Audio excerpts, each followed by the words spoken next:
Bonjour. Le 13 mars, nous pouvons faire mémoire des saints martyrs de Cordoue, Saint Rodrigue et Salomon. Au IXe siècle, Cordoue brillait d'un éclat singulier. Capitale raffinée de l'émirat omeyyade, elle comptait parmi les plus grandes cités du monde méditerranéen. Art, sciences et commerce y prospéraient. Mais sous cette splendeur, la vie des chrétiens demeurait marquée par une condition fragile. Tolérés mais juridiquement inférieurs, ils vivaient dans un équilibre délicat où la question de l'appartenance religieuse pouvait parfois devenir une question de vie ou de mort. C'est dans ce contexte que resplendit le témoignage des martyrs de Cordoue, parmi lesquels Saint Rodrigue et Saint Salomon, mis à mort le 13 mars 857. Rodrigue était prêtre à Cabra, une petite ville située non loin de Cordoue. Sa famille portait déjà la blessure de la division religieuse. Parmi ses deux frères, l'un était resté chrétien, tandis que l'autre avait embrassé l'islam. Un jour, une violente querelle éclata entre les deux frères. Rodrigue intervint pour tenter de ramener la paix, mais la dispute tourna contre lui. Dans la confusion, il fut frappé avec une telle violence qu'il perdit connaissance. Profitant de cet état, le frère, devenu musulman, imagina une manœuvre redoutable. Il fit traîner Rodrigue à travers les rues en répandant publiquement le bruit qu'il venait d'embrasser l'islam. Dans une société où la parole publique pouvait faire foi, cette mise en scène suffisait à créer une situation lourde de conséquences. Lorsque Rodrigue revint à lui et comprit ce qui s'était passé, il saisit aussitôt le danger. S'il ne confirmait pas cette prétendue conversion, il pourrait être accusé d'avoir renié l'islam. Il quitta donc la ville et chercha refuge quelque temps dans les montagnes, espérant que l'affaire se calmerait. Mais le piège était déjà refermé. Un jour, alors qu'il se trouvait dans une auberge avec des voyageurs, son frère le reconnut et le dénonça. Rodrigue fut arrêté et conduit devant le juge.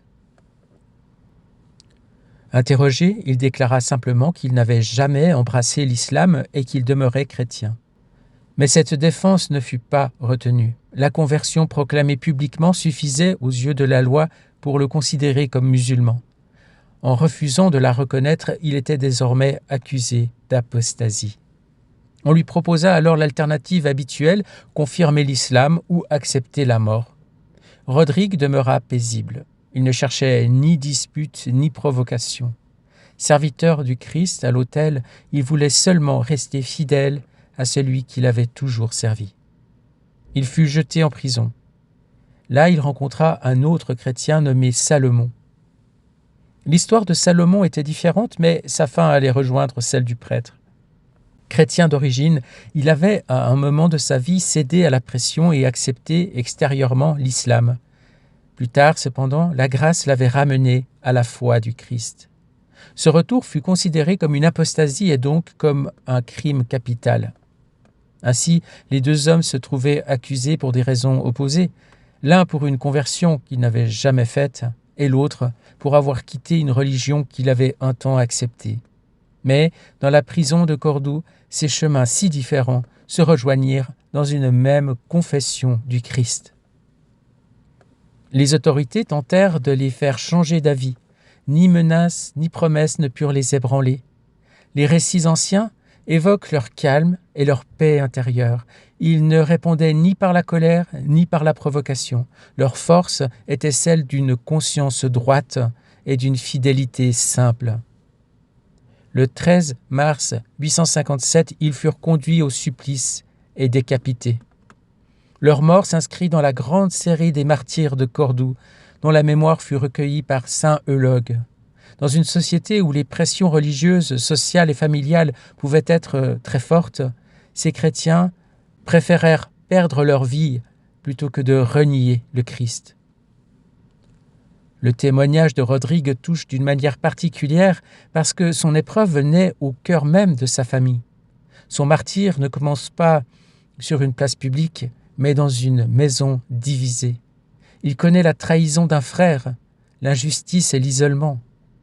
Pourtant, aucune haine ne transparaît dans son attitude. Il demeure simplement fidèle. Salomon, lui, rappelle la puissance du retour à Dieu. Son histoire montre qu'une chute n'est jamais le dernier mot d'une vie. Ce qui le définit finalement n'est pas l'heure de son égarement, mais celle de sa fidélité retrouvée. Tous deux confessent ainsi le Christ sans violence ni esprit d'attaque. Ils ne meurent pas pour combattre une religion, mais bien pour rester attachés à celui qu'ils reconnaissent comme leur Seigneur.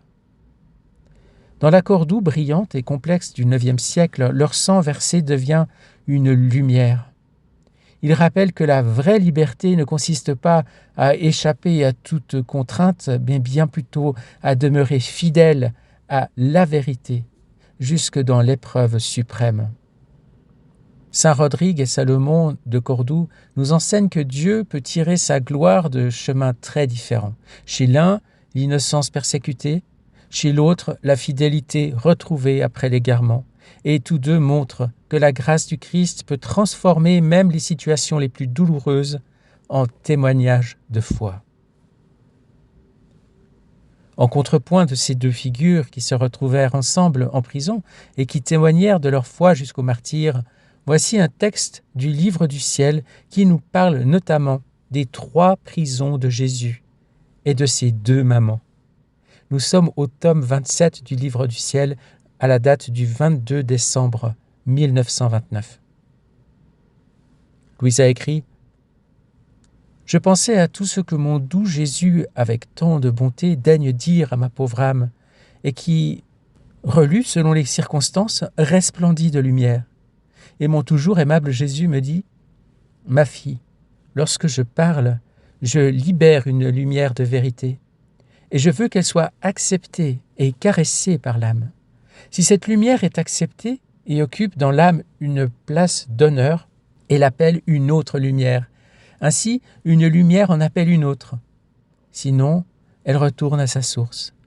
Et quand l'âme revient les lire, si elles sont écrites, et les méditer, mes vérités sont comme un fer forgé. Lorsque le fer est battu, chauffé au rouge, il fait jaillir des étincelles de lumière. Mais s'il n'est pas battu, le fer reste un métal dur, noir et froid. Il en est ainsi pour mes vérités. Si l'âme les lit et les relit pour retirer toute la substance que contiennent mes vérités qui ont été communiquées à l'âme, symbolisées par le fer avec sa noirceur et sa froideur, elle est chauffée au rouge, et en méditant ces vérités, elle se donne à elle-même des coups, elle qui a eu le bienfait d'entendre ma vérité. Et celle-ci, se sentant honorée, étincelle de lumière avec d'autres vérités. Mais si mes vérités manifestées restent dans l'oubli et n'occupent pas une place d'honneur, elles demeurent comme enterrées. Mais on n'enterre pas les vivants. En fait, mes vérités sont des lumières qui apportent et possèdent la vie. Par conséquent, comme elles ne sont pas sujettes à la mort, le temps viendra où d'autres les chériront et condamneront ceux qui les ont gardés dans l'oubli et ensevelis.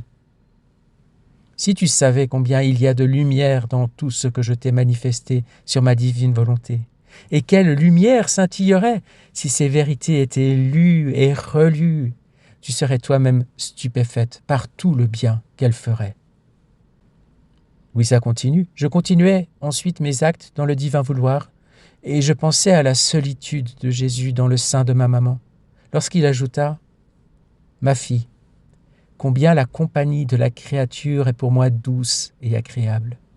Comme ma descente du ciel sur la terre fut précisément pour elle, pour la trouver, la faire mienne, la garder en ma compagnie, je me sens dédommagé. Cependant, sache que si la simple compagnie de la créature qui m'aime et essaye de briser ma solitude peut me satisfaire, ce n'est pas suffisant lorsqu'il s'agit de celle qui vit dans ma divine volonté. Je veux alors qu'elle soit toujours avec moi, spectatrice de mes larmes d'enfant, de mes gémissements, de mes sanglots, de mes souffrances, de mes travaux et de mes pas, et aussi de mes joies, car je veux en faire le dépôt en elle. En fait, ma volonté étant en elle, ce serait trop dur pour moi si je ne l'avais pas continuellement avec moi pour la tenir toujours au courant de tout.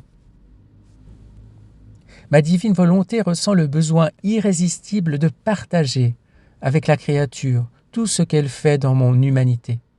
afin que la volonté qui règne en moi et celle qui règne dans la créature ne soit pas une volonté divisée.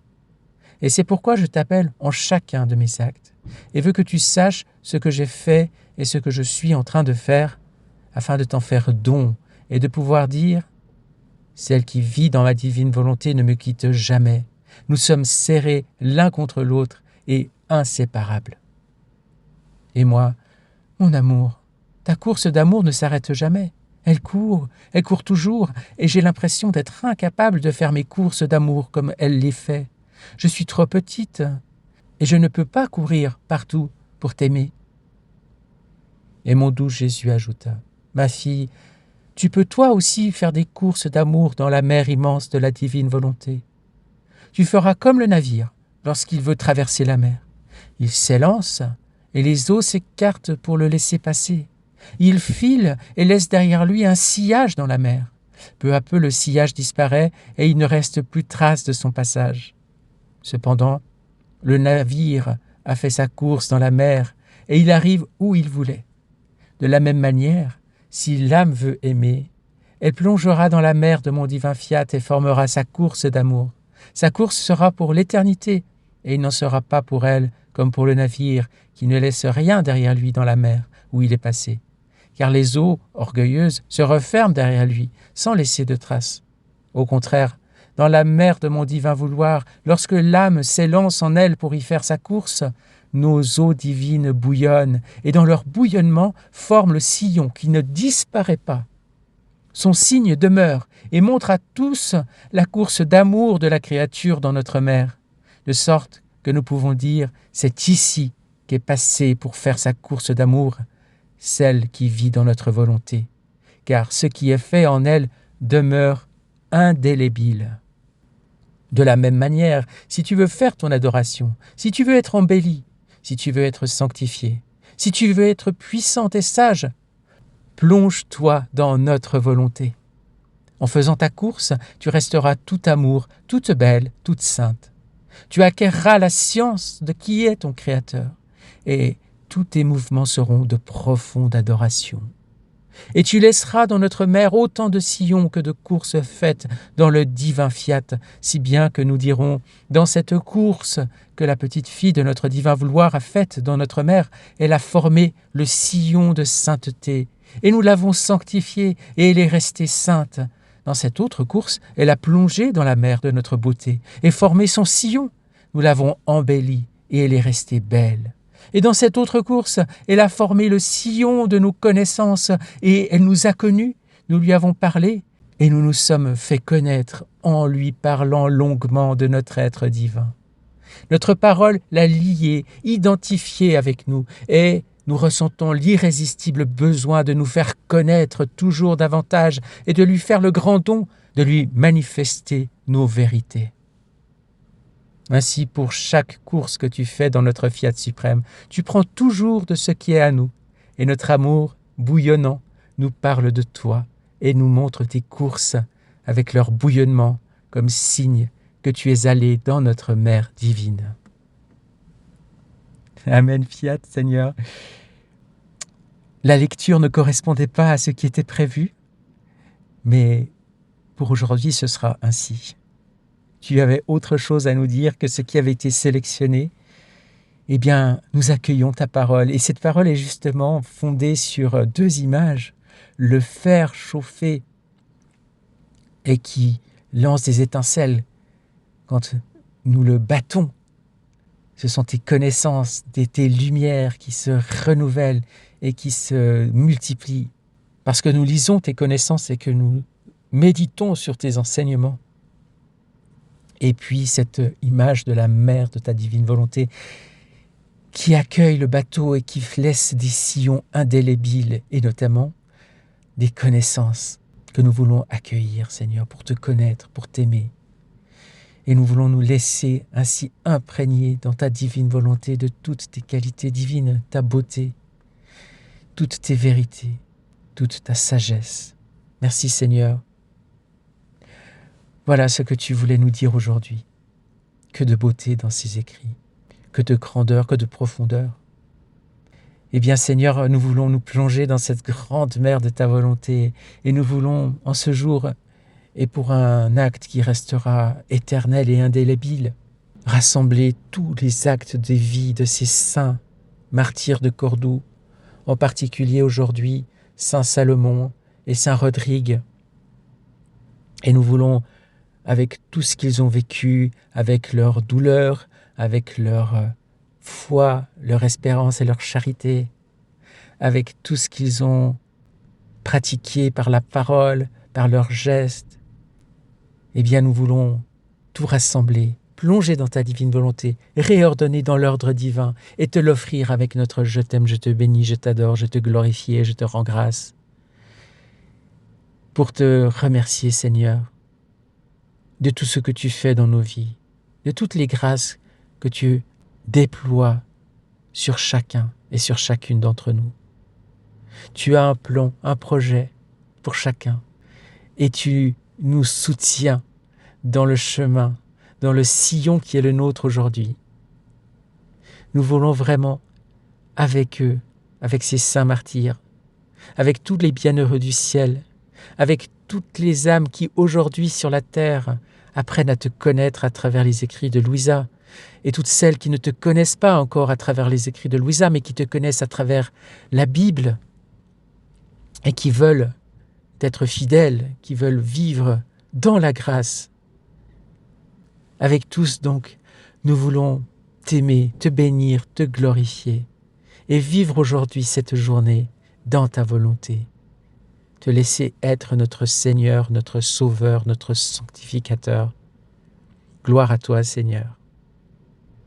Que ton soleil divin se lève en nous et que nous puissions, unis à toi, fusionnés à toi, vivre cette journée, un avec toi. Amen, fiat.